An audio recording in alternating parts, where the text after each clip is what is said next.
मित्रांनो नमस्कार. मी दत्तात्रय शेरकर, राहणार रस्तापूर, तालुका नेवासा, जिल्हा अहिल्यानगर. तर मित्रांनो बघू शकता आपण ह्या प्लॉटवरती पूर्णपणे वेस्ट डिकम्पोजरचा वापर केलेला आहे.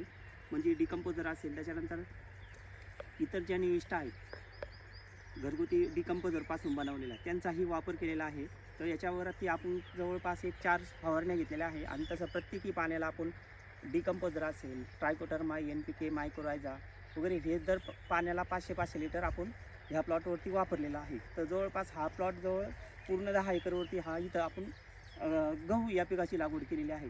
तर बघू शकता आपण कुठल्याही रासायनिक वगैरे न वापरता प्लॉट कशा प्रकारे आज सेट झालेला आहे. तरी अजून याला एक पाणी बसणार आहे, त्याच्यानंतर याची हार्वेस्टिंग होईल. तरी अंदाजे कमीत कमी एकरी उतारा याचा मला वाटतं 25 क्विंटलपर्यंत यायला हवा आहे, अशी माझी अपेक्षा आहे की एकरी 25 ते 23 क्विंटलपर्यंत याचं एकरी उत्पादन निघेल.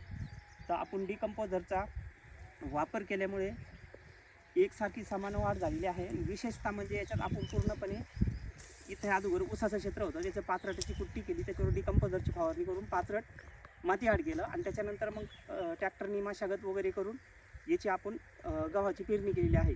तर पाचरट असताना सुद्धा देखील आपण डिकम्पोजरचा वापर केल्यामुळे बघू शकता तर अशा प्रकारे हा प्लॉट पूर्णपणे आज सेट झालेला आहे. तर आपण सर्वांनीही वेस्ट डिकम्पोजर आणि इतर ज्या निविष्ठा आहेत याचा घरगुती वापर करून अशा प्रकारे आपणही आपल्या शेतामध्ये उपयोग करू शकतो. धन्यवाद.